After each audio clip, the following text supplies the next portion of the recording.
예수님도 부활의 능력으로 하나님 아들로 인정받아서 영광의 주가 되었다. 고전 2장 8절 말씀입니다. 그 말씀 속에 들어있는 심오한 비경의 시기를 우리가 깨달아야 됩니다.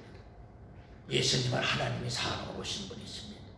그런데 로마서 1장 3절 4절에서는 예수님이 부활의 능력으로 하나님 아들로 인정받았다고 하신 말씀의 의미가 무엇인가? 심오한 말씀이면서 굉장히 난해한 말씀입니다. 그 말씀 속에는 어린 양으로 이 땅에 오신 예수님이 유월절 양으로 십자가에 달려서 유월절 양으로 죽지 않고 무슨 양으로 죽었다? 아사살 양으로 죽었기 때문에 그는 하나님 아들로 십자가에 달리셨지만 마지막 최종적인 죽음은 뭐예요? 전 인류를 구원하기 위해서 아사살 양으로 죽었다. 하나님의 영광, 하나님의 아들의 영광을 모두 버리고 전 인류의 죄를 짊어지기 위해서는 마귀의 밥이 되기 위해서는 그가 인간 예수로 죽어야 됩니다. 그래서 그의 죽음이 누구의 죽음이든 우리 죄인들이. 그래서 히브리 기자는 히브리 6장 20절에서 그가 그렇게 죽으러 그 길을 간 것은 우리를 위해서 그 길로 들어가셨다. 히브리 6장 20절 읽어주세요. 히브리서 6장 20절 말씀. 그리로 앞서가신 예수께서 멜기스덱의 반사에 쫓아 영원히 대제사장이 되어 우리를 위하여 들어가셨느니라. 그렇죠. 이 구절을 이 설명한 내용을 여러분들이 올바로 소화시키지 못하면 십자가를 목에 걸 자격이 없는 사람들이에요. 바울이 십자가 부활 외에는 나는 자랑하지 않겠다 하니까 십자가 부활만 외쳐야 최고인 줄 알고 뭔지도 모르면서 잘 깨달아야 돼. 바울이 그 말을 했을 때는 지금 내가 말한 부분을 바울은 다 이해하고 깨닫고 믿고 말씀하는 거예요. 그래서 바울이 고린도후서 12장 1절부터 5절에 셋째 하늘나라에 가서 사람이 입으로 말할 수 없는 가히의 말씀을 내가 받았다. 그건 인간으로서 들을 수 없는 말, 이해할 수 없는 말, 도무지 깨달을 수 없는 말. 그 말을 그런 말들을 가히의 말. 고전 12장 1절부터 그 구절만 읽어주든지. 고린도후서 12장 4절 말씀. 그가 낙원으로 이끌려가서 말할 수 없는 말을 들었으니 사람이 가히 이르지 못할 말이로다. 요한복음 1장에 분명히 세례요한이 예수님을 증거했죠. 지나가신 법을 손가락질하면서 세상 죄를 짊어지고 가는 어린 양을 보라.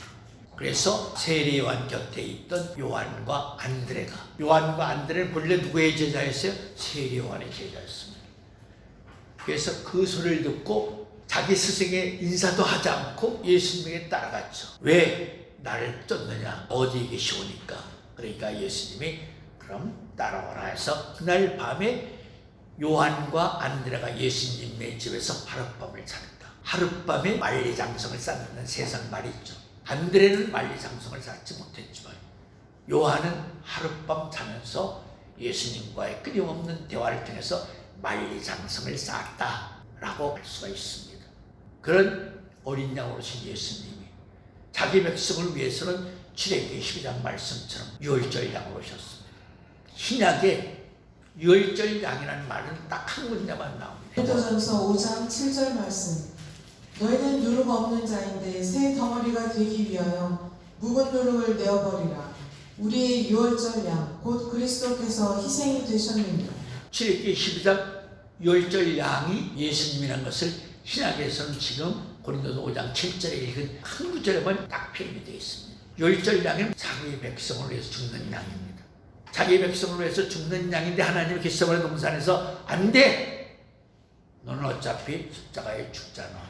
네가 선택한 히브리 백성만을 위해서 죽으면 안 돼. 지옥에 뗄 것 같은 온 인류의 죄를 같이 짊어져야 돼. 이것이 겟세마네 동산에서 하나님이 예수님에게 준 일명이에요. 그래서 고전 2장 7절에도 그가 영광의 주인 줄 알았더라면 그를 십자가에 못 박지 아니하였으리라. 여기서 영광의 주라는 말은 수학자들은 대부분 이 부분을 영광을 받으시는 주님 그런 쪽으로 다 설명을 했어요. 여기서 영광의 주라는 말은 이런 소리입니다. 하늘의 영광의 주가 아니라 그 말은 예수님이 이 땅에서 유월절 양이 아닌 아사살 양으로 인간 예수로 죽었다가 3일 만에 살아남으로 하나님 아들로 영광을 입으신 그 영광을 가리켜 영광의 주라고 말하는 것이에요. 그래서 고전 2장 8절에 그가 영광의 주인 줄 알았더니 그를 십자가에 못 박지 아니하였으라 하는 것이죠.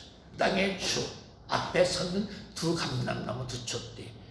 마지막 때 등장하는 사람은 계시록 12장에 하늘의 두 이적이 등장하죠. 하늘의 두 이적이라는 말은 땅의 사람이 아니라 하늘의 사람이 왔다는 걸 말하죠. 스가랴 4장 말씀에 보면 두 감람나무를 묻죠. 스가랴 선지가 기름 발린 두 사람이 누구입니까? 스가랴 4장 11절 말씀.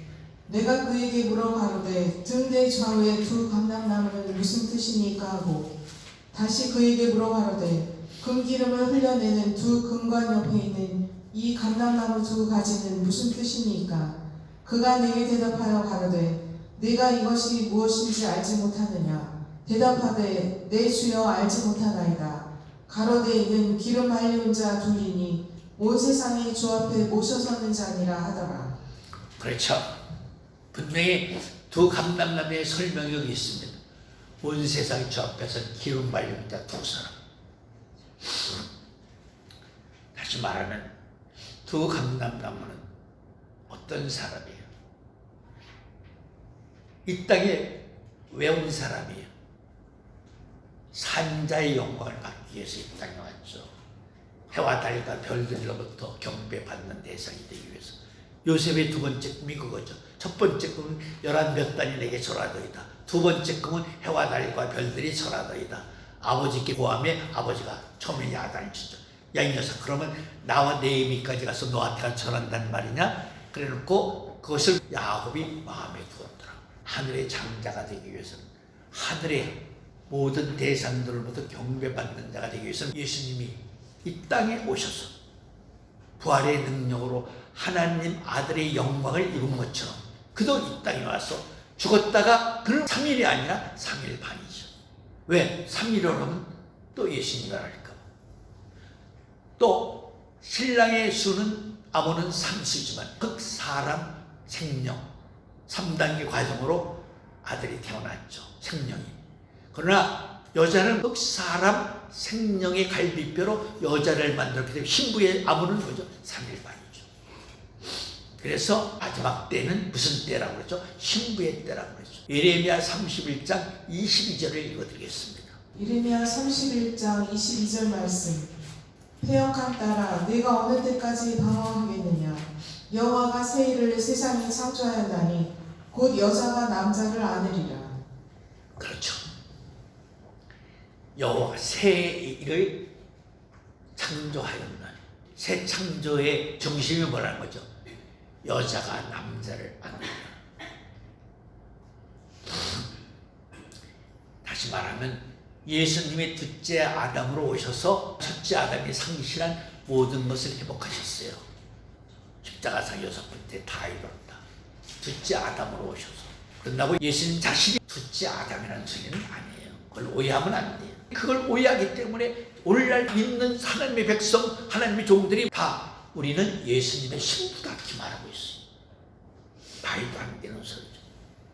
왜? 하나님과 우리는 뭐가 안 맞아요? 사원, 근본, 본질이 안 맞아요. 피조물과 창조주.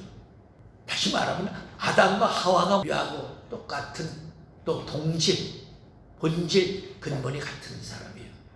한마디로 얘기하면 아담과 하와가 불순종하지 않고 메시아로 걸을 수 있는 3일길을 통해서 완성한 존재가 되었던 우리의 영원한 신랑이고 신부가 되는 분이에요. 아브라함을 존귀한 아버지에서 열국의 아버지로 만든 것처럼 또 사라를 열국의 어머니로 만든 것처럼 아담과 하와가 책임진 종했더라면 인류의 영원한 시조이고 믿음의 조상이고 우리의 모든 것이 로마서 4장에 있는 말씀처럼 조상이 되는 사람이에요. 불순종했기 때문에 그 불순종한 내용의 세계를 이루기 위해서는 창세기 3장 15절 여인의 후손으로 예수님이 이 땅에 오셔야 됩니다. 왜냐하면 율법의 욕구를 이루어드릴 수 있는 사람은 율법이 요구하는 욕구를 완전히 채워줄 수 있는 사람은 피조물로는 아무도 그것을 감당하지 못해요. 오직 그것을 지으신 창조하신 창조주 하나님만이 그 욕구를 채워줄 수가 있어요. 그래서 부득이 그분이 이 땅에 오셔야 되어 있는 것이죠. 그래서 예수님이 여인의 후손이 이 땅에 오셔야 된다. 그래서 그분이 오셔서 이 땅에서 모든 것을 다 이루셨죠. 이루신 그분의 것을 받는 사람이 뭐예요? 둘째 아담으로 오셔서 이루신 그분의 것을 받는 사람이 뭐예요? 십자가 성에는 피와 물과 그분이 보낸 성령, 피와 물과 성령이 하나가 된 것을 입은 사람이 뭐예요? 해를 입은 여인이죠. 둘째 아담으로 오신 예수님이 첫째 아담이 상실한 영광을 모두 입으신 분이죠. 예수님. 그분이 입으신 것을 받은 사람이 누구예요? 해를 입은 여인이에요. 내 신학은 오늘날 해를 입은 여인을 교회라고 말하고, 해를 입은 여인이 낳는 아이를, 철자의 원세를 가진 아이를 예수라고 말하죠. 그건 100% 중에 1%도 비슷하잖아요. 그건 말도 안 되는 소리를 하고 있는 것들이에요. 그렇기 때문에 누가복음 18장 8절 후반에 예수님이 인자고리 때 믿음을 보겠느냐고 하는 것이에요. 예수님이 하신 말씀이에요, 여러분들. 하나님의 종들이 이 말을 듣고 몸에 소름이 끼치지 않는 사람들이라면 그건 죽어있는 인간들이에요. 그리스도의 도의 초보, 젖이나 먹고 단단한 식물을 먹지 못하고 선악을 분별하지 못하고 벨리알의 영과 예수님의 영을 분별하지 못하고 아브라함의 믿음이 어떤 믿음인지 알지 못하는 사람이에요. 산자의 믿음이 어떤 믿음인지 알지 못하는 사람들이에요. 오늘날 죽는 자의 믿음뿐이 더 있어요. 죽는 자의 믿음이 있다는 말은 죽는 자의 복음뿐이 없죠. 산자의 복음이 어디 있습니까? 산자의 복음이 있으면 이 땅에 산자가 탄생을 해야죠. 자, 그런 의미에서 보전 15장 19절인가 읽고 베드로전서 4장 6절을 읽어드릴게요. 그리고 베드로전서 1장 9절. 지금 9절 참 중요한 구절이에요. 왜 예수님이 믿음이 없다고 했는지 이 말씀을 통해서 증거할 수 있는 두 분이에요. 고린도전서 15장 29절 말씀. 만일 죽은 자들이 도무지 다시 살지 못하면 죽은 자들을 위하여 세례 받는 자들이 무엇을 하겠느냐? 어찌하여 저희를 위하여 세례를 받느뇨? 자, 이 말씀 무슨 뜻이죠? 나도 우리 교인들에게 세례를 줍니다. 1년에 한 2번 정도. 내가 세례를 준다 해서 세례를 죽은 내가 안 죽습니까? 또 나한테 세례를 받는 사람들이 안 죽습니까?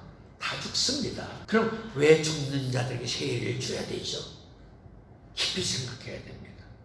그리고 마찬가지로 베드로전서 4장 6절 말씀 보셨죠? 이런 뜻입니다. 세례뿐만 아니라 내가 복음을 전한다고 해서 내가 전한 설교 말씀을 듣는 사람이나 설교 말씀을 하는 나나 안 죽습니까? 다 죽었습니다. 예수님 이후로. 안 죽은 사람 있습니까? 다 죽었습니다. 지금 지적하는 말씀이 뭐죠? 왜 죽는 사람들에게 설교 말씀을 하고 세례를 줘야 되는 이유가 무엇인가? 이 부분을 정확하게 지금 지적하고 있는 것입니다. 베드로전서 4장 6절 말씀을 잘 들어보시기 바랍니다. 베드로전서 4장 6절 말씀. 이를 위하여 죽은 자들에게도 복음이 전파되었으니 이는 육체로는 사람처럼 심판을 받으나 영으로는 하나님처럼 살게 하려 함이니라. 왜 죽는 자들에게 복음을 전하고 왜 죽는 자들에게 세례를 줘야 하는 이유가 뭐죠? 육체로는 사람처럼 심판을 받게 하고 영으로는 하나님 안에서 영원히 살게 하기 위해서. 이 말씀은 뭐죠? 베드로전서 1장 9절 읽어주세요. 베드로전서 1장 9절 말씀. 믿음의 결국 곧 영혼의 구원을 받음이라. 결국 이렇게 하는 이유는 믿음의 결국은 영혼 구원을 받게 하기 위해서. 영혼 구원을 우리가 요한복음 5장 29절에서는 생명의 부활이라고 말하고 있죠. 여러분들 잘 깨달아야 됩니다.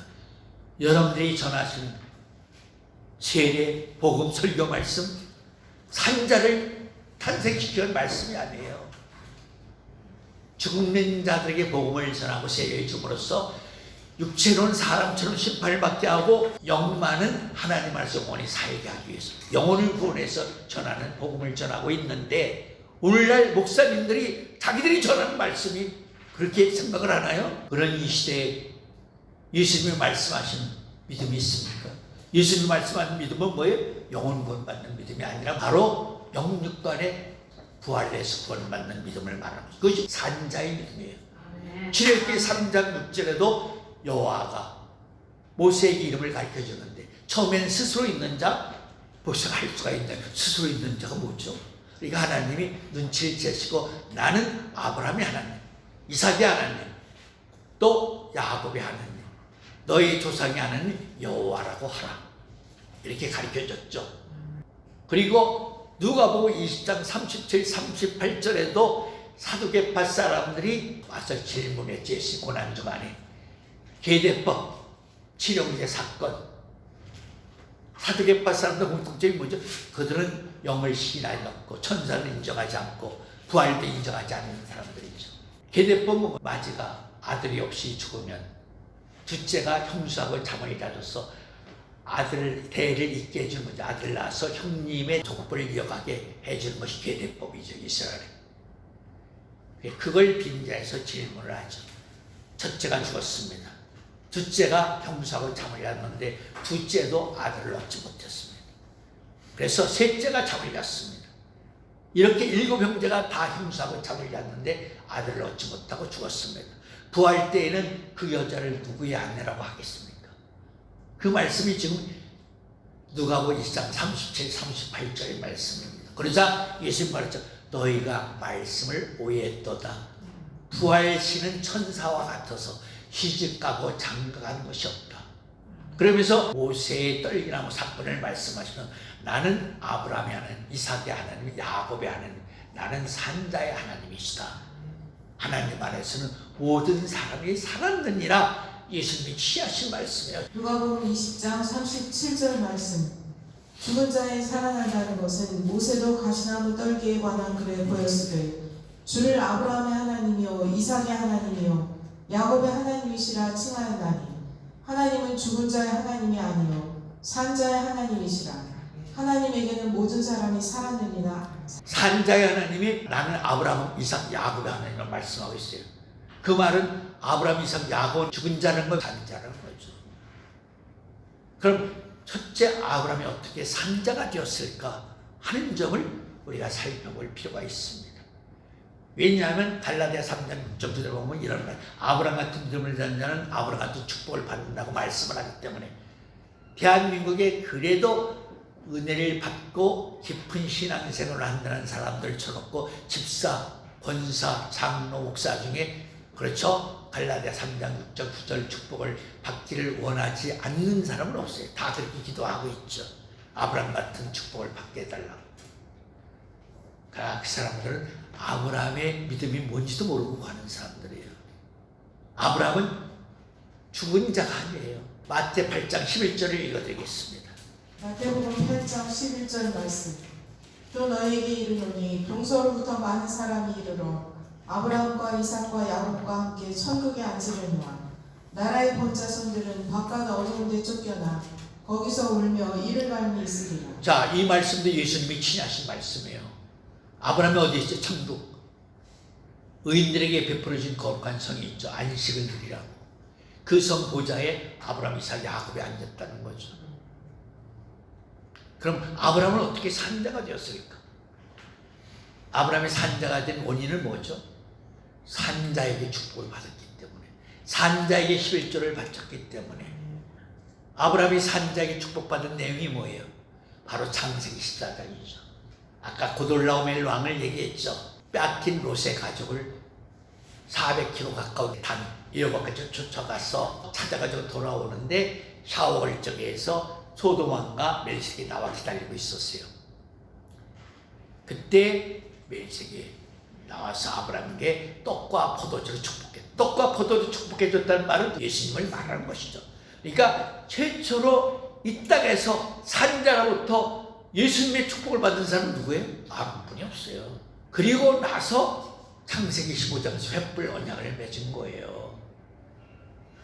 왜? 떡과 포도주의 축복을 받았기 때문에. 또 떡과 포도주의 축복을 받고 아브라함이 끝났나요? 멜색에 11조를 바쳤어요. 11조의 내용은 뭐예요? 나는 네 하나님이 되고 너는 나의 백성이 되리라 하는 예표적인 행위의 언약을 맺은 거죠. 주고받았기 때문에. 그래서 아브라함은 산자로부터 축복을 받고 산자에게 11조를 바쳤기 때문에 아브라함이 산자의 믿음을 갖게 된 것이죠. 떡과 포도 예수님의 축복을 받았기 때문에, 예수님을 영접받기 때문에 목사님들은 대부분 이런 멜기세덱을 말하면 이렇게 말해요. 성경에 멜기세덱이 몇 군데 나오지도 않는데 예수나 잘 믿으면 됐지 멜기세덱 뭐 그걸 알려고 그래 골치 아프게. 물론 맞는 부분도 있습니다. 왜냐하면 구약에는 멜기세덱의 말이 딱 두 군데만 나옵니다. 창세기 14장과 시편 110편 4절에 딱 한 군데 나옵니다. 시편 110편 4절 한번 읽어주세요. 시편 110편 4절 말씀.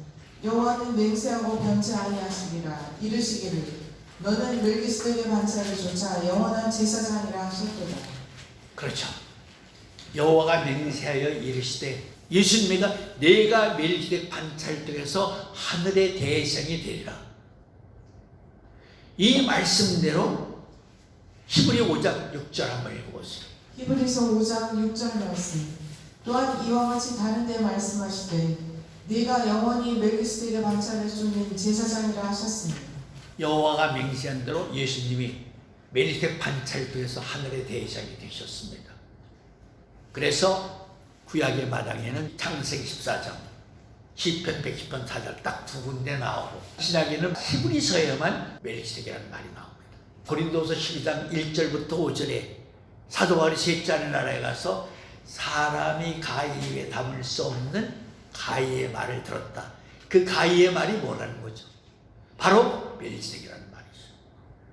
아직 예수님의 복음도 전하지 못하고 있는 초림 때 시작되고 있는데 바울이 멜기세덱의 비밀을 알게 됐어요. 그래서 어떤 의미에서는 내가 십자가 부활 외에는 아무것도 자랑하지 않겠다는 말은 내가 받은 것이 있지만은 그것은 너희들에게 말할 수가 없어. 십자가 부활 외에는 내가 말할 수가 없어. 그 외에는 자랑하지 않겠다는 말은 자랑할 것이 또 있지만 그건 너희들에게 말할 수 없다는 거죠. 여러분들이 알아야 됩니다. 예수님이 어떻게 우편 보좌에 올라가셨는가? 멜기세덱 반차를 통해서 올라가셨어요. 즉 그 말은 사람의 희비조물이 하늘나라에 올라가는 길을 말하는 것이에요. 멜기세덱 반차는 말.